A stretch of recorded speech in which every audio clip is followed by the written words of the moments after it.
Hello అండి, నమస్తే. నేను మీ సంధ్య. వెల్కమ్ టు సంధ్యాస్ వంటల పుస్తకం. ఈరోజు మన వీడియోలో బయట బేకరీలో దొరికేటువంటి ఎగ్ పఫ్ని చాలా సింపుల్గా ఇంట్లో ఉండేటువంటి వాటితోనే మనము ఈ ఎగ్ పఫ్ అనేది ప్రిపేర్ చేసేసుకోవచ్చు. టేస్ట్ కూడా చాలా బాగుంటుంది.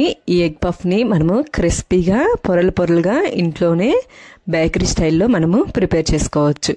ఫస్ట్ టైం కనుక మన వీడియోస్ని చూస్తున్నట్లయితే మన ఛానల్ని తప్పకుండా సబ్స్క్రైబ్ చేసుకోండి. పఫ్ అనేది ఎలా చేయాలి ఏంటనేది చూద్దాం. ముందుగా ఒక గిన్నె తీసుకొని అందులోకి 2 కప్పుల వరకు మైదా పిండిని తీసుకోండి. మైదా వద్దు అనుకుంటే దాని ప్లేస్లో మనము గోధుమ పిండిని అయినా తీసుకోవచ్చు. ఇందులోకి 1 స్పూన్ సాల్ట్, అలాగే 4 స్పూన్ల వరకు ఆయిల్ అనేది వేసేసుకోండి. ఇలా సాల్ట్ ఆయిల్ని వేసుకున్న తర్వాత ఒకసారి పిండి అంతటిని బాగా కలిసే విధంగా ఇలా కలుపుకోవాలి. ఈ విధంగా పిండి అంతటిని బాగా కలిసిపోయే విధంగా కలుపుకున్నాక ఇందులోకి వాటర్ అనేవి కొంచెంగా యాడ్ చేసుకుంటూ పిండిని మెత్తటి ముద్దలాగా మనము కలుపుకోవాలి. చపాతీ పిండిని అయితే ఏ విధంగా కలుపుకుంటామో అదే విధంగా మనము ఈ పిండిని కూడా కలిపేసుకోవాలి. ఇలా వాటర్ అనేవి యాడ్ చేసుకుంటూ ఈ విధంగా మనము పిండిని మెత్తగా కలుపుకోవాలి. ఇలా కలుపుకున్న పిండి మీద మనము మూత అనేది పెట్టుకొని ఒక అరగంట వరకు పక్కన పెట్టేసుకోండి. ఆ తర్వాత మనము ఒక గిన్నె తీసుకొని అందులోకి 2 నుంచి 3 స్పూన్ల వరకు మైదా పిండిని యాడ్ చేసుకొని 4 స్పూన్ల వరకు ఆయిల్ అనేది వేసేసుకొని ఇలా మనము మిక్స్ చేసుకొని ఉండలు లేకుండా కలుపుకోవాలి. ఇది ఎందుకనేది నేను తర్వాత చెప్తాను. ఇలా ఆయిల్ని మనం యాడ్ చేసుకుంటూ ఈ విధంగా మనము కలుపుకోవాలి. ఇక్కడ చూపిస్తున్న విధంగా మనము పిండిని కలుపుకొని ఇలాగా పక్కన పెట్టేసుకోండి. తర్వాత ఒక 3 కోడిగుడ్ల వరకు తీసుకొని వీటిని మనము ఉడకపెట్టుకొని ఇలా తోలు అనేది తీసేసుకొని ఇలా రెడీగా పెట్టుకోవాలి. ఇప్పుడు మనం స్టఫింగ్ కోసం ఒక కళాయి పెట్టుకొని అందులోకి 2 స్పూన్ల వరకు ఆయిల్ అనేది వేసేసుకొని ఆయిల్ బాగా హీట్ అయిన తర్వాత ఇందులోకి 1 స్పూన్ జీలకర్ర, అలాగే 1 స్పూన్ ఆవాలను వేసుకొని ఆవాలన్నీ చిటపట్లాడిన తర్వాత 2 మీడియం సైజు ఉల్లిగడ్డల్ని ఇలా సన్న ముక్కల్లా కట్ చేసి తీసుకోండి.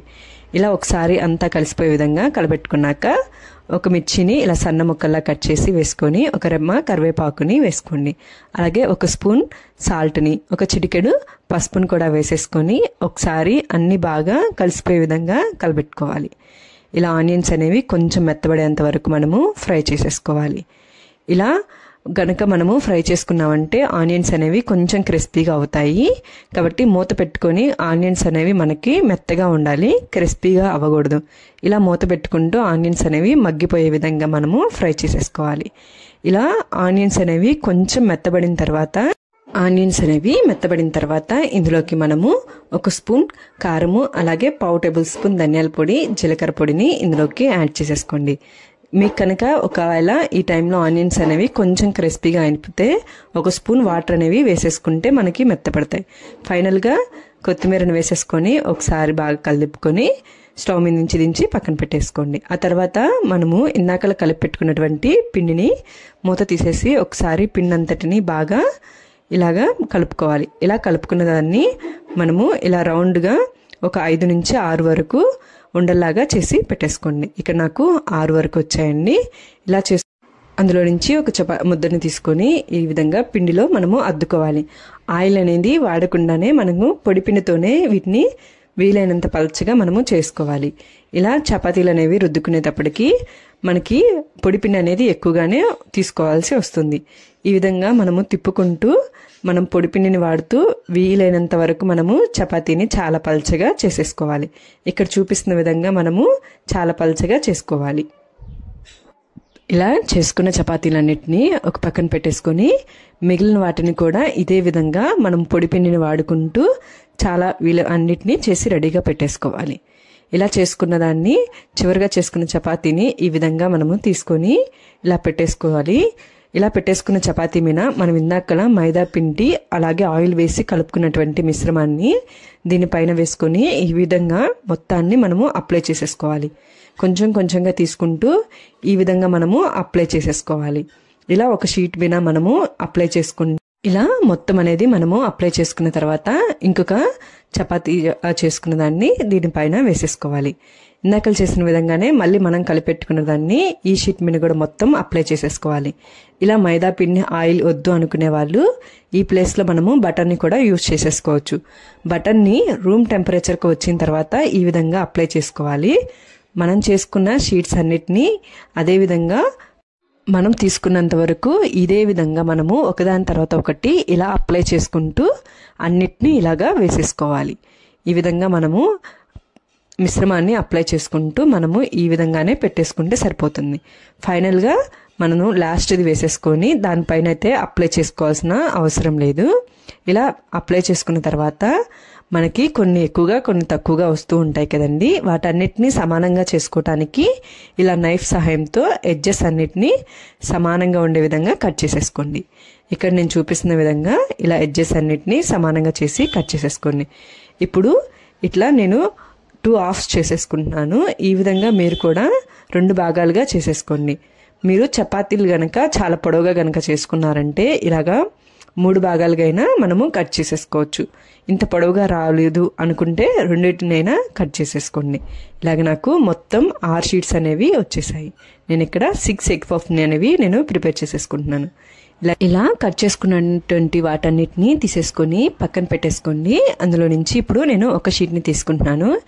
ఇలా షీట్ని తీసుకున్న తర్వాత ఇందులో కొంచెం స్టఫింగ్, మనం ఇందాకలో ప్రిపేర్ చేసుకున్నటువంటి స్టఫింగ్ని 1 స్పూన్ వరకు తీసుకుంటున్నాను. ఇలా స్టఫింగ్ అనేది పెట్టేసుకున్న తర్వాత మనము ఉడికించి పెట్టుకున్నటువంటి ఎగ్స్ని ఆఫ్ చేసుకొని ఒక హాఫ్ని దీనిపైన ఇలా పెట్టుకొని కొంచెం ప్రెస్ చేయండి. ఇలా ప్రెస్ చేసుకున్న తర్వాత మనకి షీట్స్ అనేవి లేయర్స్గా ఉంటాయి కదండి, అందులో నుంచి ఒక లేయర్ని తీస్తూ మనము స్టఫింగ్ అనేది బయటికి రాకుండా మనము క్లోజ్ చేసుకోవాలి. ఇక్కడ నేను చూపిస్తున్న విధంగా స్టఫింగ్ అనేది మనము బయటికి రాకుండా ఈ విధంగా క్లోజ్ చేసుకోండి. ఒక లేయర్ సరిపోలేదు అనుకుంటే ఇంకొక లేయర్ని కూడా అదే విధంగా తీస్తూ ఈ విధంగానే మనము స్టఫింగ్ బయటికి రాకుండా క్లోజ్ చేసేసుకోండి. ఇక్కడ నేను చూపిస్తున్న విధంగా మనము ఎడ్జెస్ అనేవి మనము బయటికి రాకుండా క్లోజ్ చేసేసుకోవాలి. ఆ తర్వాత ఫైనల్గా మిగిలిన మొత్తంని ఈ విధంగా మనము కవర్ చేసేసుకోవాలి. ఈ ఎగ్ పఫ్ షేప్లో వచ్చే విధంగా ఇక్కడ నేను చూపిస్తున్న విధంగా మనము క్లోజ్ చేసేసుకోవాలి. ఈ విధంగా మిగిలిన వాటన్నిటిని కూడా ప్రిపేర్ చేసుకొని ఒక ప్లేట్లో తీసి పక్కన పెట్టేసుకోండి.